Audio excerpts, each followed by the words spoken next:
The Philippines will never be a rich country. This cynical whisper haunted my thoughts. I'm Marie, a flight attendant with a prominent Dubai-based airline.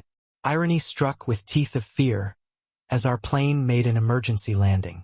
The ground I stepped onto was that of Ninoy Aquino International Airport, Manila.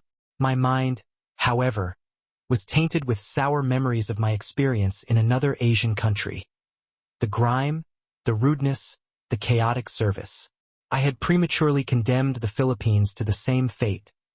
Dirty, disorganized, heartless, and stressful. How wrong I was. The incredible speed of the airport staff's response. A cup of hot ginger tea in the hotel lobby. The disciplined people in the airy and carousel bus lines. The boy who picked up a wallet and returned it, untouched. Women walking alone at night, calm and safe. And, finally, the clean and fragrant restroom in a public station. Each event chipped away at the wall of my prejudice, until tears replaced it. What is true wealth? This is the answer I learned.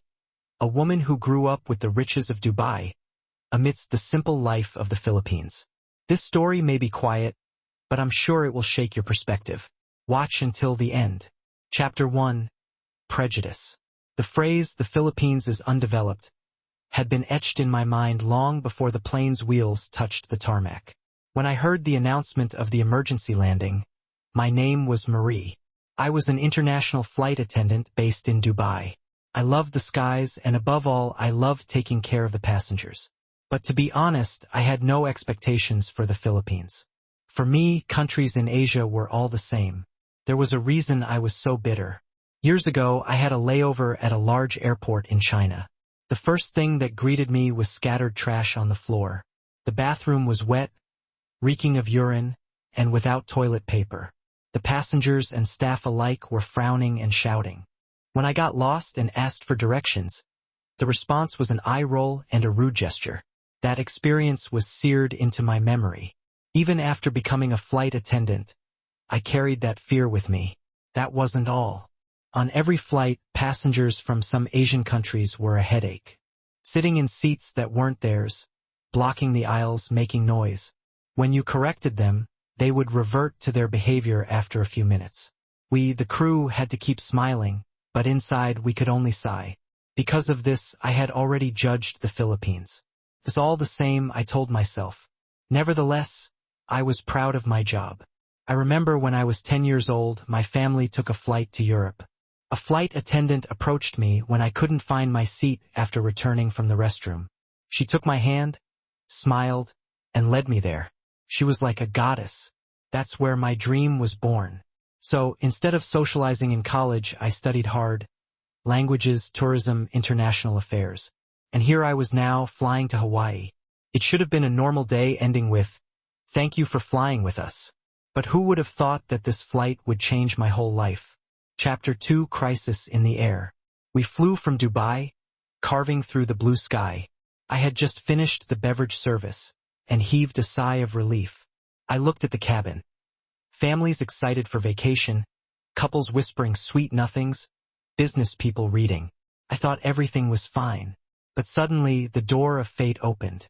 "This is the captain speaking. We are approaching Asian airspace." The captain hadn't finished speaking when a siren wailed.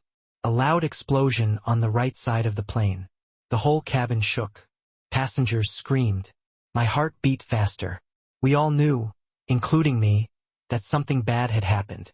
A few seconds later, we heard the captain's voice, fast and tense. "There is a fire warning on the right engine.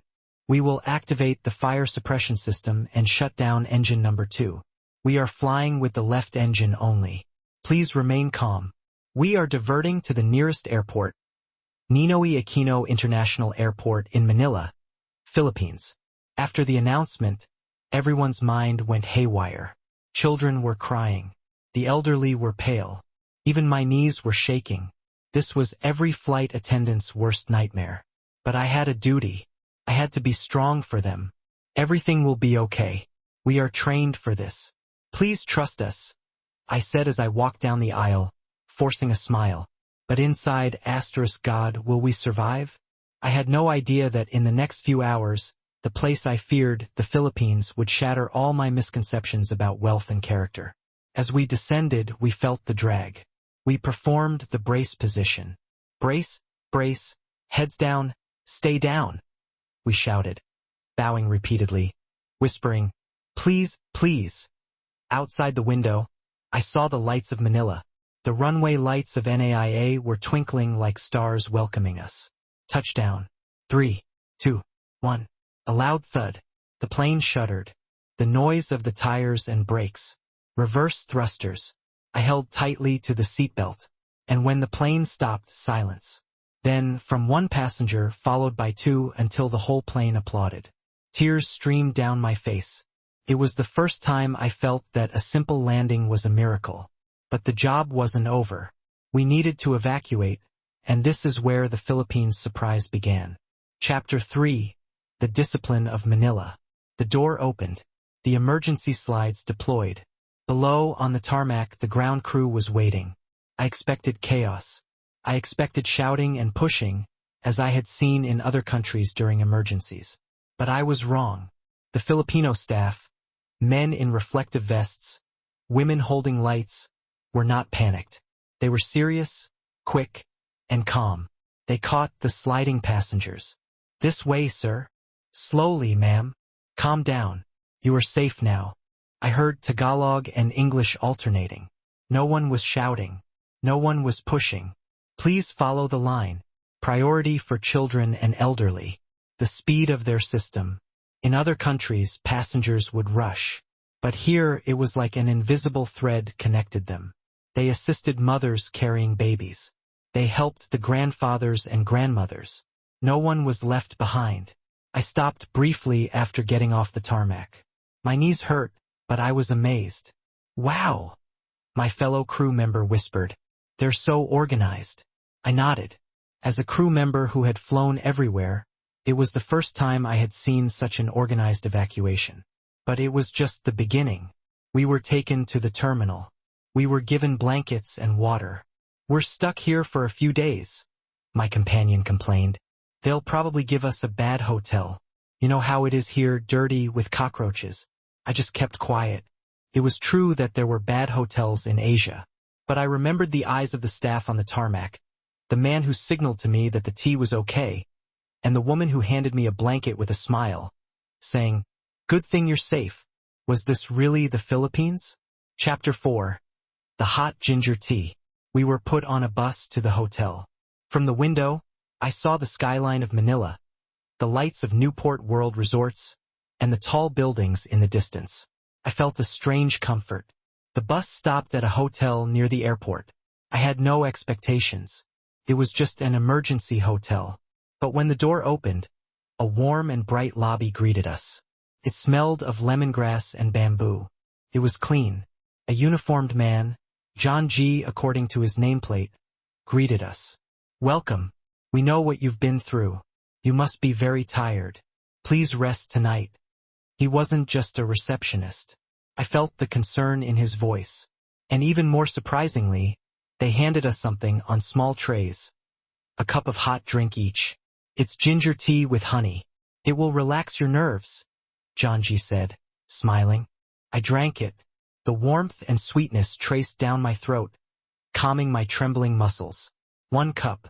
Why did I feel like I was being embraced? When I entered the room, it was clean. Very clean. The bed was starchy and white. On the nightstand, there was a small handwritten note. The penmanship wasn't perfect, but you could feel the effort. "Thank you for staying with us. We hope you recover well from the fright. Rest easy, John G." I teared up. John G., who was busy checking us all in, still found the time to write this. I thought about what my companion said about it being dirty and messy. I looked around. It was the best sleep I'd ever had after an emergency. Chapter 5. The City with a Heart. The next day, I woke up feeling light. The sunlight peeked through the curtains. I could see Bonifacio Global City in the distance. I took a shower. The towel was soft and fragrant. When I went down to the lobby, Yuting, my Taiwanese crew member, was already there. "I slept so well, Marie," she said. "It's like another world." "Me too," I replied. John G. approached us. Good morning. The weather is nice today. It's a good day to visit BGC or Makati. We decided to go out. We asked for directions. The receptionist gave us a map. Take the airport shuttle bus, then you can take an MK or a Grab to High Street. At the shuttle bus station, I was ready to jostle. But to my surprise, people were lined up. No cutting in line. They were waiting quietly. When the bus arrived, they waited for the passengers to get off before they boarded. Look, Yuting whispered. It's like there's an invisible conductor. I was stunned. I was used to people pushing just to get on. But here, there was initiative, there was respect. It's a culture shock, I said. I thought it was chaotic in the Philippines. I realized it wasn't because of fear of the law. It was because of consideration. They were thinking of their fellow passengers. This is what they call discipline. When we arrived at BGC High Street, I almost couldn't breathe at the beauty. The skyscrapers, the wide parks, the art installations, the families walking with their dogs. We went up to a rooftop bar to see the view. The Manila skyline from Makati to Ortigas was gleaming. It's beautiful, I whispered. I never thought Manila could be so beautiful. I thought only the wealth of Dubai could impress me. But the wealth of Manila had a mix of life, a harmony of nature and progress. Chapter 6. The Missing Wallet. In the middle of our awe, Yuting suddenly turned pale. She felt her bag. Marie, my wallet. My wallet is gone. I froze. It must have fallen out when we were buying milk tea earlier. We knew the reputation of losing items in other countries. Once it's gone, it's gone. Yuting was ashamed and on the verge of tears. We went back to the bench where we were sitting earlier. It wasn't there. We were about to go to the police station when we heard someone calling. Excuse me, ma'am. Miss. We turned around. Two Filipino women, a mother and daughter, it seemed. They were simply dressed. They were approaching, panting. The mother handed something over. Is this yours? You left it on the bench, said the mother in slightly broken English, but full of sincerity. She was holding Yuting's wallet. Yuting opened the wallet. The credit cards were there. The cash was there. Not a single cent was missing. Yuting burst into tears. Thank you. Thank you so much. Oh, it's just a small thing, said the mother. My daughter saw it. She said, we should run after them. It's hard to lose money in another country. We were going to hug them and give them money as a reward. But they refused. It's okay. Welcome to the Philippines. Take care always. They waved and left as if nothing happened. I was stunned as I watched them walk away. In other countries, you're lucky if your wallet is returned. But here, even a child knows what's right. They didn't take what wasn't theirs, even if they probably needed the money. 2. This was honesty that money couldn't buy. Chapter 7. A safe night and a clean restroom. That night, we walked around Bonifacio High Street. The surroundings were bright, lively. I was surprised. Many women were walking alone. Students, office workers going home. They were all comfortable with no fear in their eyes. Marie, look, said Yuting. It's safe to walk here. I approached a lady guard in a store. Excuse me, isn't it dangerous to walk alone here at night? The lady guard smiled. Oh, ma'am, we're used to it. There are police patrolling, and people here help each other. We look out for each other. She pointed to the tourist police on the corner. This safety, I hadn't felt it even in other wealthy European countries. And the last shock, before we went back to the hotel, we passed by the restroom of an upscale mall there. I expected it to be dirty because it was late. When I opened the door, wow! It smelled good, there were no leaks on the floor, there was tissue, there was an automatic bidet, there was even a powder area. When will the surprises of the Philippines end? Yuting joked in front of the mirror. I laughed. The Philippines had shattered all my stereotypes. I washed my hands. The water was warm. I looked at myself in the mirror. What is true wealth? I asked. I used to think it was the gold of Dubai or the technology of Japan. But here, inside a clean restroom in Manila, I realized the answer. True wealth is in compassion. Wealth is in cleanliness, which is a sign of respect for the user. Wealth is in order in the line. Wealth is in the honesty of a child. These small things, when put together, form a society rich in dignity and character. Epilogue. When I boarded the plane back to Dubai, I felt different. I used to say, the Philippines will never be rich. Now, as I looked at the lights of Manila from the window, I was taking it back. The Philippines is rich, not only in money but in things that oil or gold cannot buy. A heart, honor, humanity. This is the lesson I will carry for life. What is true wealth for you? In my short visit to the Philippines, I have only one answer. True wealth is in the hearts of people who know how to care, respect, and help without expecting anything in return.